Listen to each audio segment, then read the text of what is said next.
الحمد للہ رب العالمین والصلاة والسلام علی سید المرسلین اما بعد فاعوذ باللہ من الشیطان الرجیم بسم اللہ الرحمن الرحیم الصلاة والسلام علیک یا رسول اللہ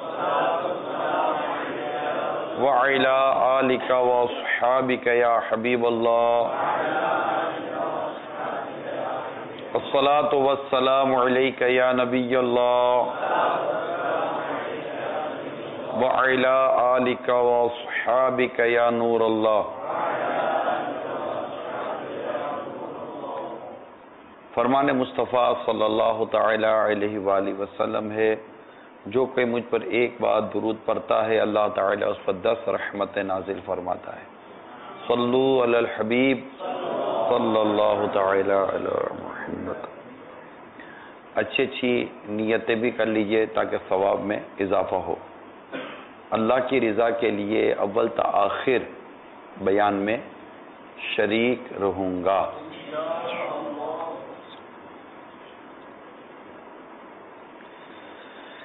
ایک استاذ کا بیان ہے کہ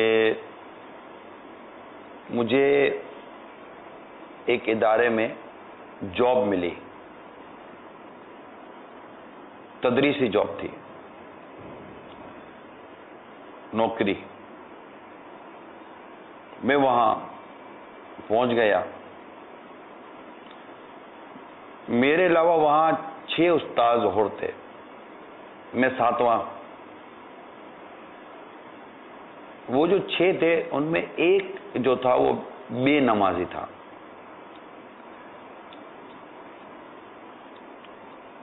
جو 5 تھے وہ نمازی تھے،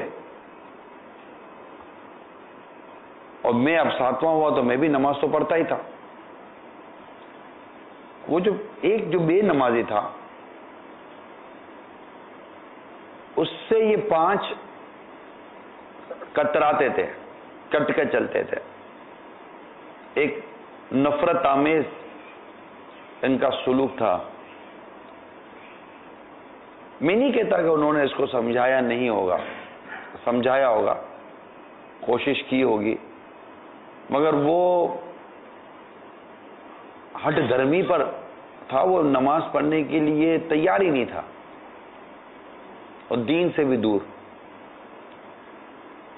خیر میری جب میں بھی نیا آیا تھا، میں نے دیکھا کہ وقفے کے وقت وہ اکیلا بیٹھتا تھا جو بے نمازی تھا، اور وہ جو 5 تھے وہ اپنے طور پر اپنے اس پہ بیٹھا کرتے تھے۔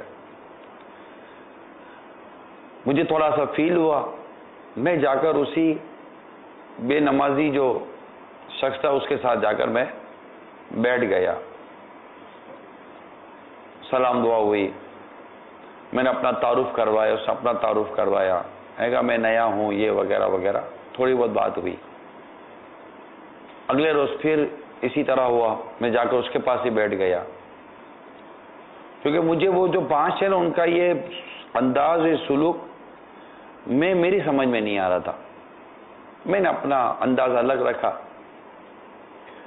اس طرح میں چند دنوں تک اس کے ساتھ بیٹھا رہا۔ میں نے پھر اس کو کہا کہ میں دوسرے شہر سے آیا ہوں، آپ کے ادارے میں نیا ہوں، میں رہائش ڈھونڈ رہا ہوں۔ پتہ چلا ہے کہ آپ اکیلے رہتے ہیں، آپ کے ساتھ کوئی رہتا نہیں ہے، کیا مجھے آپ کے ساتھ رہائش مل سکتی ہے؟ تو اس کو تھوڑا سا وہ عجیب لگا، کہا کہ آپ کی میرے ساتھ بنے گی کیسے؟ میں آدمی صحیح نہیں ہوں، ویسے میں گناہ گار قسم کا آدمی ہوں، نماز میں ایک وقت کی پڑھتا نہیں ہوں، دین سے مجھے اتنا خاص لگاؤ نہیں ہے، دینی تعلیم وغیرہ سے، اور میرے ساتھ رہ نہیں سکو گے، گزارا نہیں کر سکو گے۔ کہ 2-4 دن دیکھ لیتے ہیں، چند دنوں تک دیکھ لیتے ہیں، نہیں سمجھ پڑے گی تو میں پھر الگ ہو جاؤں گا۔ کہ ٹھیک ہے اگر آپ کو رہنا چاہتے ہو تو مجھے میری منع نہیں ہے۔ تو کہنے میں اس کے ساتھ رہنا شروع ہو گیا۔ اب ہوا یہ کہ میں اس کی خدمت پر گویا کہ ایک طرح سے مامور ہو گیا۔ میں کھانا گرم کر لیتا، کمرے کی صاف صفائیاں کر لیتا، بستر وغیرہ صحیح کر لیتا، اپنے کپڑے استری کرنے ہوتے تو اس کے کپڑے استری کر دیتا، میں یوں کرتا۔ مسکرا کے بات کرتا، اور اس سے ایک اچھے مناسب میں نے بنا لیے تھے، اور وہ بھی اب اس کو مجھ سے انسیت سی ہو گئی تھی، اب بات کرتا، ہم اٹھتے بیٹھتے ساتھ رہتے، یہ ہوا فلاں ہوا۔ چند دن اسی طرح گزر گئے۔ ایک دن میں چائے بنا کر تھرموس میں ڈال کر ہم بیٹھے، میں چل بیٹھ کے چائے پیتے ہیں، تو چائے پینے لگے، تو چائے پیتے پیتے ہی اچانک مسجد سے عصر کی اذان کی آواز آئی۔ اذان وغیرہ ختم ہوئی تو میں نے کہا، میں اٹھا نماز کے لیے، میں اس سے کوئی ایسی بات نہیں کرتا تھا کیونکہ بظاہر وہ چانس تھا ہی نہیں کہ یہ مانے گا نا، جو کیفیت تھی، اور کیونکہ یہ بیان بھی میں علماء ماشاءاللہ ہمارے اساتذہ ہیں، طلبہ ہیں، جامعۃ المدینہ میں ہے، تو نیکی کی دعوت کہاں کہاں کس کس طرح دینی چاہیے وہ امید ہے کہ سمجھ رہے ہوں گے۔ میں اٹھا عصر کے لیے، تو اس نے کہا کہ تم روزانہ 5 ٹائم مسجد جاتے ہو، مسجد سے آتے ہو، تھکتے وقتے نہیں ہو؟ کہا تھکن تو دور کی بات ہے، ہمیں تو سکون ملتا ہے۔ سکون ملتا ہے کہاں؟ اب اس نے مجھے نماز کے نام پر ٹوکا، یا نماز کے نام پر اس نے کوئی کلام کیا تو مجھے موقع ملا۔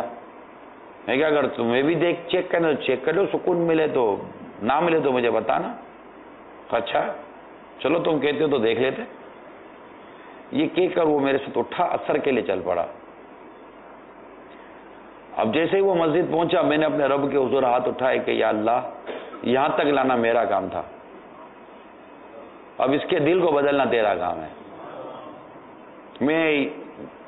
میں نے جو کچھ اس کے ساتھ کیا تو جانتا ہے، میں اس کا خادم بن کر رہا ہوں، میں نے اس کی خدمت کی ہے، اور میں نے خود کو اس کی خدمت پر مامور کر دیا تاکہ اس کا دل اس طرف آ جائے، اور یہ ہو گیا۔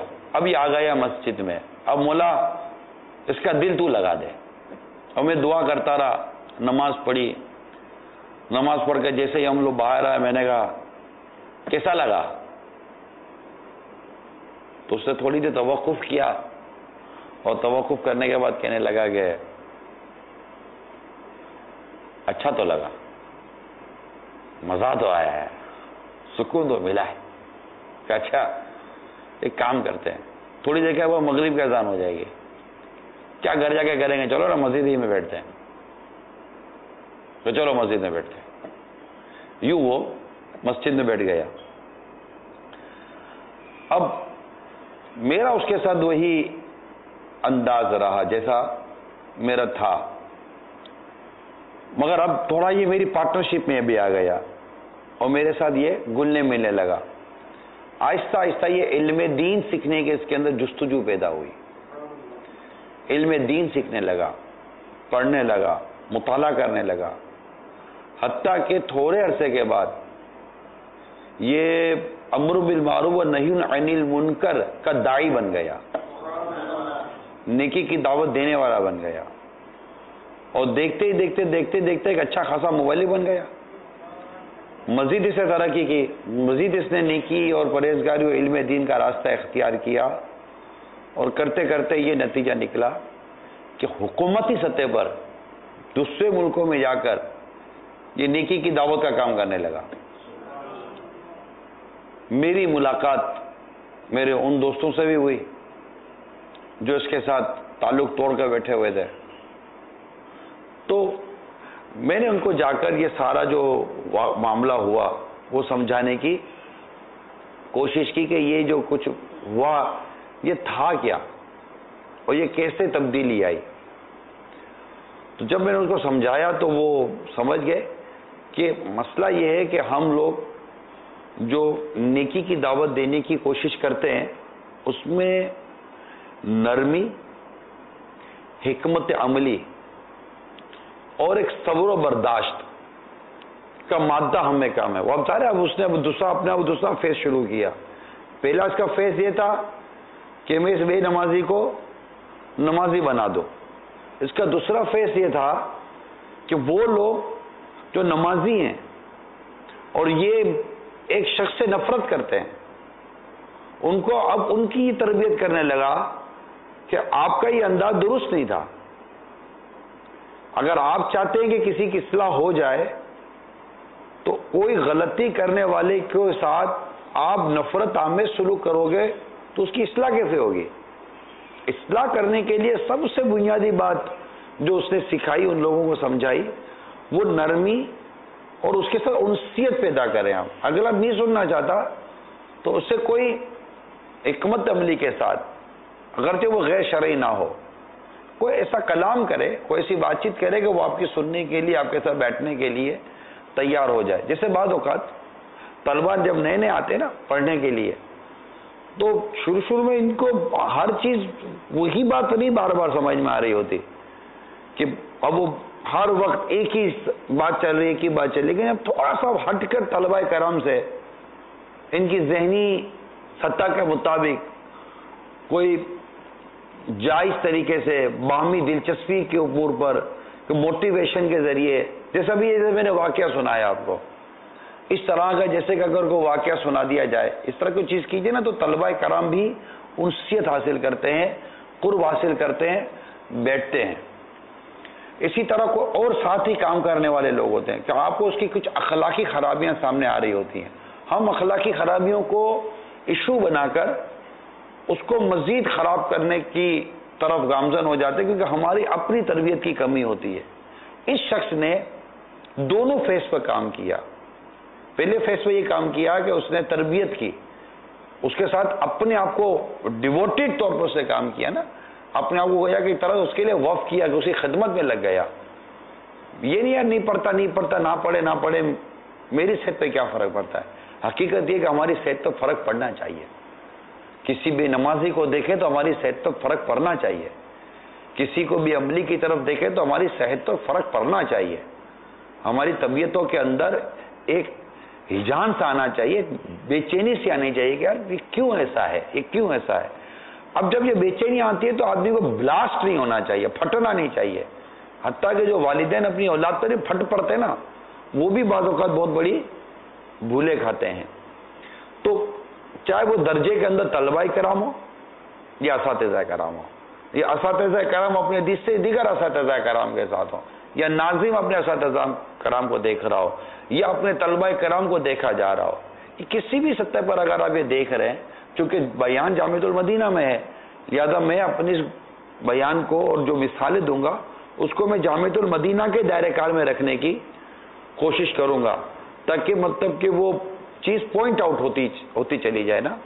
تو جب ہم اس طرح کی کوئی کسی جگہ کمزوری یا بے عملی دیکھیں تو اس کو نرمی اور حکمت عملی کے ساتھ اور پھر ایک لانگ ٹائم فریم کے ساتھ، یہ کوئی میچز نہیں ہوتے، یہ جو اصلاح کے جو طریقے ہوتے ہیں نا، یہ کوئی کھیل یا میچز نہیں ہوتے کہ جناب وہ اوور پورے ہو جائیں گے تو گیم ختم ہو جائے گی، ٹائم پورا ہو جائے گا تو گیم ختم ہو جائے گا، 9 گھنٹے کے اندر گیم ختم ہو جائے گی. اصلاح کا کوئی ٹائم فریم نہیں ہے. اصلاح کسی وقت کسی کی بھی ہو سکتی ہے. کوئی آپ کی بات چوٹ کر سکتی ہے، وہ اگلے دن اٹھے کچھ اس کے ساتھ ہو سکتا ہے، اللہ نہ کر اس کے ساتھ ہی کوئی ایسا حادثہ یا واقعہ ہو جاتا ہے. بعض اوقات ایک آدمی نہیں راہ راست پر آ رہا ہوتا، خود اس کے ساتھ کوئی ایسا حادثہ واقعہ ہو جاتا ہے، خدا نہ خاصا کوئی مطلب ایسی ایکسیڈنٹ کی صورت بن جاتی ہے، دماغ ٹھکانے پر آ جاتا ہے، یار میں تو بچ گیا ہوں، وہ اس کا ٹرننگ پوائنٹ بن جاتا ہے. کسی کے بچے کا انتقال ہو جاتا ہے، اس کا ٹرننگ پوائنٹ بن جاتا ہے. کسی کی ماں کا انتقال ہوتا ہے، وہ اس کا ٹرننگ پوائنٹ بن جاتا ہے. گھر سے جب لاش اٹھتی ہے، میت اٹھتی ہے تو وہ اس کے اندر اس کی تبدیلی آ جاتی ہے. وہی وقت ہوتا ہے کہ اس کا دل نرم ہے، بوجھ تو اس وقت اس کے دل کے اندر نیکی کی دعوت کا اور عبادت کا بیج انشاءاللہ یہ مدینہ کر کے اس کی فصل اگ جائے گی. لیکن عموماً ہم لوگ یہ ذہن بنا لیتے ہیں کہ یار یہ نہیں سدھرے گا، یہ نہیں بدلے گا. تو یہ جو ہم جو ذہن بنا لیتے ہیں نا، یہ درست نہیں ہے. تربیت کا، اصلاح کا جو سلسلہ ہے وہ جاری رکھنا چاہیے، اور اس میں بالخصوص جو میں نے عرض کی نرمی اور حکمت عملی، نرمی اور حکمت عملی. ایک شخص آ کر مسجد میں پیشاب کر دیتا ہے، ایک شخص آ کر مسجد میں پیشاب کر دیتا ہے اور صحابہ کرام علیہ رضوان اس کی طرف بڑھتے ہیں. نبی پاک صلی اللہ تعالی وسلم روک دیتے ہیں، رک جاؤ. پانی منگوایا جاتا ہے اور اس چیز کو ریموو کر دیا جاتا ہے، صاف کر دیا جاتا ہے. یہ ہو گئی ایک نرمی، روک دیا، ایک عمل جو اس کے سامنے کر دیا گیا. اب حکمت عملی اور نیکی کی دعوت کیا کہ سرکار مدینہ صلی اللہ تعالی علیہ وسلم نے انتہائی مختصر نیکی کی دعوت دی. اگر آپ کتب حدیث پاک کا مطالعہ کریں گے تو بہت مختصر نیکی کی دعوت دی, اور اس کے اندر بالخصوص جو یہ کلام ہے جس کا میں خلاصہ عرض کر رہا ہوں کہ مساجد اس چیز کے لیے نہیں ہے. مساجد میں یہ چیزیں نہیں کی جاتی, کیونکہ وہ ایک اعرابی تھا, اس کو نہیں پتا تھا کہ یہاں پر کیا ہے کیا نہیں ہے. آداب سکھائے جائیں گے نا, بات سکھائی جائے, بات بتائی جائے گی. ایک شخص بارگاہ رسالت میں حاضر ہوتا ہے صلی اللہ تعالی علیہ وسلم, اور بڑی مطلب کہ ایک جرت والی گفتگو کرتا ہے کہ اللہ تعالیٰ نے تمہیں جو دیا ہے اسے میرے اونٹوں کو لاد دو, یہ کر دو, اس سے بہت ساری باتیں کی. اور سرکار صلی اللہ تعالی علیہ وسلم نے ان کو وہ چیزیں عطا کی, اور پھر ارشاد فرمایا کہ کیا میں نے تیرے ساتھ کوئی بھلائی کی؟ تو اسے کہا آپ نے میرا کیا بھلائی کی, اور دے دیا یوں کر کے. یہ اس کا جو انداز تھا وہ درست نہیں تھا نبی پاک صلی اللہ تعالی علیہ وسلم کے ساتھ.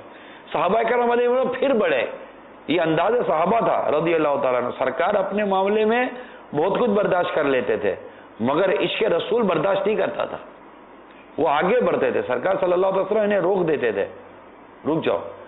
پھر اسے لے کر کمرے میں تشریف لے گئے, اندر لے گئے, اور پھر اس کو بیٹھ کر اس کی تفہیم فرمائی, اس کی وہ کہتے ہیں ذہن سازی کی. پھر اس کو عطا کیا اور فرمایا کہ کیا میں نے تیرے ساتھ کوئی بھلائی کی؟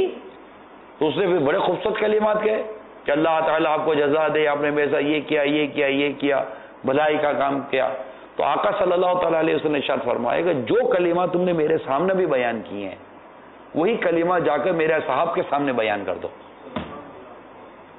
تاکہ ان کے دل بھی تمہاری طرف سے صاف ہو جائیں. کہا ٹھیک ہے کوئی بات نہیں. وہ اٹھا, وہ باہر آیا اور اس نے وہی کلمات دوہرا دیے. جب وہ چلا گیا تو سرکار صلی اللہ تعالی علیہ وسلم نے گویا کہ اس طرح اپنے صحابہ کرام کو نیکی کی مدنی پھول عطا فرمائے کہ جو کچھ تم پہلے کرنے جا رہے تھے کچھ ہوتا تو ہو سکتا یہ جہنم میں نہ جل جاتا, میں نے اس کو بچا لیا. حکمت عملی, نرمی, حسن سلوک, پیار. نبی پاک صلی اللہ تعالی علیہ وآلہ وسلم نے اس انداز سے بڑی تربیتیں فرمائی ہیں, بڑی تربیتیں فرمائی ہیں.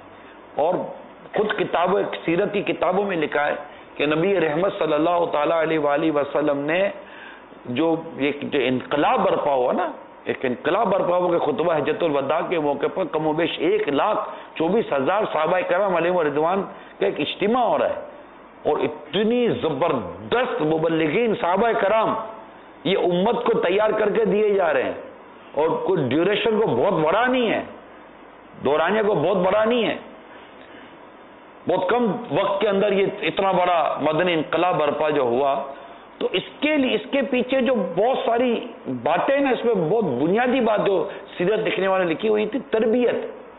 آقا مدینہ صلی اللہ تعالی علیہ وسلم نے زیادہ تر وقت اپنے صحابہ کرام کی تربیت کو عطا کیا, اور زبردست تربیت کی, ہر موقع پر تربیت ہے. اور تربیت میں نرمی, کوئی آ کر زور سے چادر کھینچتا ہے نشان پڑ جاتا ہے, نرمی. کوئی آ کر کسی انداز سے بات کرتا ہے, نرمی. بلکہ جب حضرت عمر فاروق رضی اللہ تعالیٰ عنہ بے چین ہو کر آگے بڑھتے ہیں تو آقا صلی اللہ علیہ وسلم انہیں روکتے ہیں کہ اے عمر تمہیں مجھے سمجھانا چاہیے, تمہیں مجھے بتانا چاہیے. نرمی. عائشہ صدیقہ رضی اللہ تعالیٰ عنہ کسی معاملے میں آگے بڑھتی ہے, ارشاد فرماتے ہیں عائشہ نرمی نرمی نرمی. اتنی نرمی پر حدیثیں ہیں, اتنی نرمی پر موٹیویشن ہے کہ ایک داعی, ایک مبلغ اور ایک نیکی کی دعوت دینے والا اور ایک قرآن اور حدیث سے مربوط ایک شخص ہے, اور وہ پڑھ رہا ہے یا پڑھا رہا ہے, اس کا مقصد یہ ہے کہ میں اس معاشرے میں سوسائٹی کے اندر کوئی بہت زبردست مدنی انقلاب برپا کر دوں گا. تو اس کو چاہیے کہ سب سے بنیادی بات جو اپنے کردار پر, چاہے وہ طالب علم کی حیثیت سے ہو یا استاد کی حیثیت سے ہو یا ناظم کی حیثیت سے ہو, سب سے بنیادی بات جو وہ اپنے اوپر امپلیمنٹ کرے گا فرسٹ اپنی زندگی اپنی لائف کے اپنے اوپر, وہ نرمی ہے, پولائٹنیس. جب نرمی نہیں ہوگی نا تو بات اثر نہیں کرے گی. وہی بات نرمی سے سمجھائی جا سکتی ہے, بیٹھ کر بتائی جا سکتی ہے. ٹھیک ہے, اساتذہ کے لیے کہیں کہیں سختی کی گنجائش موجود ہے, تو یہ کہیں کہیں موجود ہے نا، کہیں کہیں موجود ہے. استاد سختی سے تو سختی کے ساتھ تو اس کو نہیں شہرت ملنی چاہیے، اس کو شہرت نرمی کے ساتھ ہی ملنی چاہیے، مگر یہ کہ وہ نرمی اگر کہیں کہیں وہ بھی حکمت عملی کے تقاضے کے تحت ہی ہوگا نا. پھر سامنے والا ہے کتنا، اس کی سینئرٹی کتنی ہے، اس کی کوالیفیکیشن کتنی ہے، اس کو سمجھایا کتنا کہ ساری چیزیں. عمر فاروق اعظم رضی اللہ تعالیٰ عنہ نے 2 شخص کو کسی مطلب کہ وہ کام میں مبتلا پایا تو آپ نے کسی کو بھیجا، ان کو پوچھو کون ہے، تو پتا چلا وہ مدینہ منورہ سے باہر سے آئے. تو آپ نے ارشاد فرمایا اگر تم مدینے کے ہوتے تو میں تمہیں سزا دیتا، یعنی اس شہر کے ہوتے تو تمہیں پتا ہونا چاہیے تھا کہ اس شہر میں کیونکہ تربیت کا سلسلہ جاری ہے. تو وہ پوری ایک یہ پورا ٹاپک ایک پورا سبجیکٹ ہے کہ ہم کس طرح قوموں میں، لوگوں میں، مزاجوں میں تبدیلی لاتے ہیں. جیسے کہ کسی نے بڑی پیاری بات کی ہے کہ لوگ یہ نقطے کی طرح ہوتے ہیں، ڈاٹ پوائنٹ، لوگ نقطے کی طرح ہوتے ہیں، ڈاٹ کی طرح ہوتے ہیں. ایک اچھا منتظم، ایک اچھا نگران، ایک اچھا ذمہ دار اس نقطے کو حرف بناتا ہے، نقطے کو حرف بناتا ہے. اس سے جو بہتر ہوتا ہے وہ اس حرف کو لفظوں میں ڈالتا ہے، جو اس سے بہتر ہوتا ہے وہ ان لفظوں کو جملوں میں بدل دیتا ہے، اور جو اس سے بہتر ہوتا ہے وہ ان جملوں کو مضامین میں بدل دیتا ہے، اور جو اس سے بہتر ہوتا ہے نا وہ مضامین کو پوری کتاب سے بدل دیتا ہے، اور وہ کتاب ایسی مرتب کرتا ہے کہ وہ کتاب اس معاشرے کے انداز کا مزاج بدل دیتی ہے. یہ اس نیڈ ٹائم، اس کے لیے ٹائم چاہیے ہوتا ہے، تدبر چاہیے ہوتا ہے، بردباری چاہیے ہوتی ہے، تحمل مزاجی چاہیے ہوتی ہے.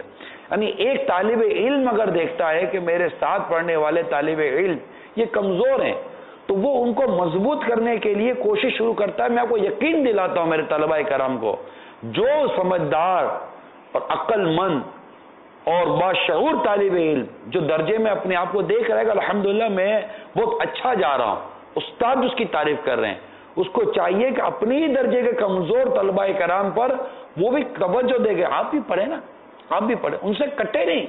کٹنے سے مراد یہ نہیں کہ اگر وہ فضولیات سے پڑھے ہوئے تو وہ بھی ان کے ساتھ بیٹھ کے فضولیات سے پڑھ جائے گا، نہیں، وہ اپنے ان کمزور طلباء کرام کو موٹیویٹ کرتا رہے، ان کا ذہن بناتا رہے گا ہمیں بھی پڑھنا چاہیے. دیکھو میں اس طرح پڑھتا ہوں تو آپ بھی اگر اس طرح پڑھو گے تو انشاءاللہ آپ کو کبھی بھی درجے کے اندر شرمندگی نہیں اٹھانی پڑے گی. آپ کو یوں نہیں کرنا پڑے گا، یوں نہیں کرنا پڑے گا. آپ مجھ سے پوچھ لیا کریں، میں ہوں انشاءاللہ میں آپ کو بتا دوں گا. الحمدللہ میں نے استاد صاحب سے بہت اچھی طرح پک کر لیا تھا. آپ تھوڑا لیٹ آئے تو آپ کا رہ گیا ہوگا. اتنی خوبصورت اخلاقیات کے ساتھ جب ایک سمجھدار پڑھا لکھا طالب علم جب وہ اپنے ہی درجے کے اندر اپنے ہی کمزور طلباء کرام کی اسی طرح پر ذہنی تربیت کرتا رہے گا. آپ سوچے صحیح، میرے وہ طلباء کرام جن کی طرف میرا بھی اشارہ ہے اور جو سمجھ رہے ہوں گے کہ میں ان کی طرف اشارہ کر رہا ہوں، وہ طلباء کرام اگر اس انداز سے اپنا تعلیمی جو کیریئر ہے اگر اس کو پورا کرتے ہیں اور پورا کرنے میں کامیاب ہو جائے تو خود ان کا پڑھانا اور ان کو سمجھانا خود ان کی تعلیم کو، ان کے اسباق کو مضبوط کر رہا ہوگا اور ان کے ذہنوں میں وہ سوالات پیدا کروائے گا جو سوالات یہ انڈیویجل انفرادی پڑھائی سے شاید ان کے ذہنوں میں پیدا نہ ہو سکے. جب یہ اپنے کمزور طلباء کرام کو مضبوط کرنے کے لیے وہی اسباق ان کو پڑھانے کی، سمجھانے کی، سکھانے کی کوشش کرے گا، ڈیفینیٹلی الٹیمیٹلی نتیجہ اس کا یہ نکلے خود اس کا ریویژن ہو رہا ہوگا، اس کے اپنے اسباق مضبوط ہو رہے ہوں گے، اس کے ذہن میں سوالات پیدا ہوں گے جو سوالات اس کی اپنی انفرادی تعلیم سے نہیں پیدا ہو رہے ہوں گے. اور جب ایسا طالب علم اپنا تعلیمی کیریئر پورا کرتا ہوا جب دور حدیث سے فارغ ہوگا اور جب اس کو اگر تدریس کی نعمت نصیب ہوگی تو وہ بہترین مدرس بن کر بہت کم وقت کے اندر بڑی زبردست تبدیلی لے کر آ جائے گا. مگر اس کے لیے ضروری ہے کہ وہ ان تمام تر چیزوں پر نظر رکھے. کمزور طلباء کو مضبوط کرنا، اگر کہیں عبادت میں کمزوری ہے اس کو مضبوط کرنا، تلاوت میں کمزوری ہے اس کو مضبوط کرنا، اگر ہم سب مل کر اسی طرح کمزور اور کم عمل اور کم علم افراد پر مشفقانہ طور پر، حکیمانہ طور پر اور نرمی کے ساتھ اگر ان پر کوششیں کرتے رہیں اور موٹیویٹ کرتے رہیں، تربیت کرتے رہیں، سکھاتے رہیں، سمجھاتے رہیں، تو یقین مانیے اتنی جلدی آپ کو آپ کی سوسائٹی کے اندر، معاشرے کے اندر، صرف جامعۃ المدینہ یا دعوت اسلامی کی بات نہیں کر رہا، آپ کو آپ کی سوسائٹی اور معاشرے کے اندر انشاءاللہ تبارک و تعالی بہترین تبدیلی نظر آئے گی، اور وہ چیزیں آپ کو بدلتی نظر آئیں گی جس کے بارے میں آپ ایکسپیکٹ نہیں کر سکتے تھے کہ اتنی جلدی تبدیلی آ جائے گی۔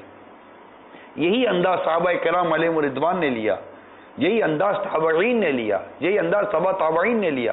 آپ دیکھیے امام اعظم امام ابو حنیفہ رحمۃ اللہ تعالی علیہ نے جس طرح پڑھائی کروائی اور جس طرح اپنے طلباء کو بنایا، وہ پوری ہسٹری ہے۔ وہ امام مالک رضی اللہ تعالیٰ عنہ کو پڑھا جائے، دیگر اس طرح کے جو اکابیر جو ہمارے ائمہ کرام اور علماء کرام گزرے، جنہوں نے بہت اچھے طریقے سے پڑھایا اور اس امت کو بہترین علماء، فقہاء، محدثین، مفسرین عطا کیے، وہ کس انداز سے اپنے طلباء کرام کو لے کر چلتے تھے، پڑھاتے تھے، کس طرح وقت دیتے تھے۔ جیسے میں نے بہت پہلے بھی ایک عرض کی تھی کہ امام شافعی رحمۃ اللہ تعالی علیہ تو تہجد کے وقت اپنے طلباء کرام کے مکاتب کے باہر وضو کا پانی رکھا کرتے تھے۔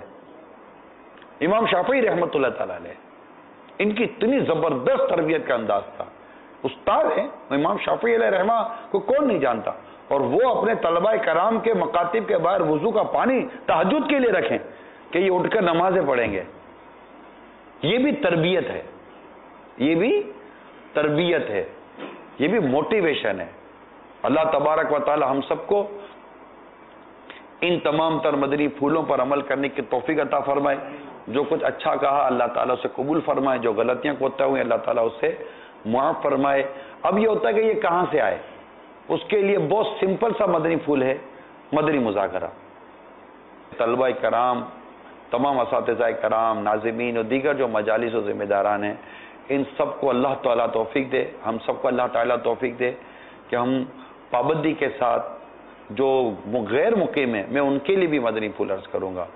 اگر وہ جامعۃ المدینہ میں نہیں ہے تو آپ جن علاقوں کے اندر ہیں، وہاں پر جو ہمارے علاقۂ طور پہ اسلامی بھائی جمع ہوتے ہیں وہاں پر، اور جو جامعۃ المدینہ کے اندر ہے وہ وہاں پر، اور جو اسلامی بہنیں وہ اپنے اپنے جو بھی ان کے دیکھنے کی ترکیبیں ہیں وہاں مدنی مذاکرہ کبھی بھی آپ مت چھوڑیے، یہ یاد رکھیں، اور مدنی مذاکرہ دیں اور اس کو لکھیں۔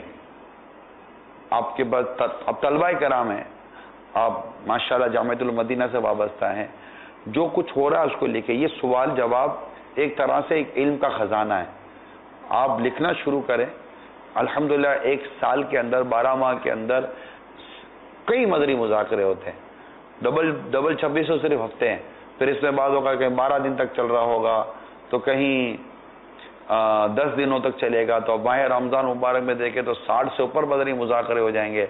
تو مجموعی طور پر دیکھیں گے تو آپ کو 100، 125، 120، 130 سے زیادہ مدنی مذاکرے یہ 12 ماہ میں ملتے ہیں۔ تو جب اتنے مدنی مذاکرے ملتے ہیں اور پھر ان میں جو سوالات و جوابات ہوتے ہیں، پھر بعض جوابات کے آپ خلاصے لکھ لیجئے، انشاءاللہ تبارک و تعالی یہ سمجھے کہ علم کا زبردست خزانہ اور علم دین کا زبردست ذخیرہ ہمارے پاس جمع ہوگا۔ صرف یہ نہیں کہ سوال کا جواب کیا ہے، یہ بھی دیکھیے کہ جواب دینے کا انداز کیا ہے۔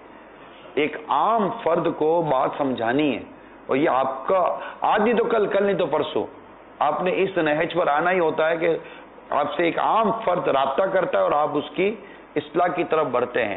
ایک عام فرد کو سمجھانے کے لیے کتنی سمپلسٹی کی ضرورت ہوتی ہے، کتنی سادگی کی ضرورت ہوتی ہے، اور کتنے لفظوں کے ایک عام اور عام فہم لفظوں کا چناؤ کرنا ہوتا ہے، اس کی تربیت بھی یہ مدنی مذاکرے میں ہوتی ہے۔ پھر ایک جواب، پھر جواب کے بعد جو اس کے دیگر جو اس کے جو سائڈز ہوتی ہیں، کہ تاکہ وہ اشکال اور ذہن میں پیدا ہونے والے کئی اور خیالات اور باتوں کو کور کیا جا سکے، اس کو بھی چاروں طرف سے کور کر کے، کیونکہ ایک جواب عیزی ہے، جائز ہے، لیکن صرف جائز کہہ دینے سے یہاں پر ہم لوگ خاموش نہیں ہو جاتے، پھر اس کے لیے دیگر مدنی پھول بیان ہوتے ہیں، پھر بعضوں کا ترغیب و ترہیب کا سلسلہ بھی ہوتا ہے، جیسے اعلیٰ حضرت امام اہل سنت رحمۃ اللہ تعالی علیہ کا فتاوی رضویہ میں خوبصورت انداز پڑھنے والے پڑھتے رہتے ہوں گے۔ تو مدنی مذاکرہ مدی مذاکرہ اللہ تبارک و تعالی عمل کرنے کی توفیق عطا فرمائے. آمین بجاہ النبی الامین صلی اللہ تعالی علیہ وآلہ وسلم.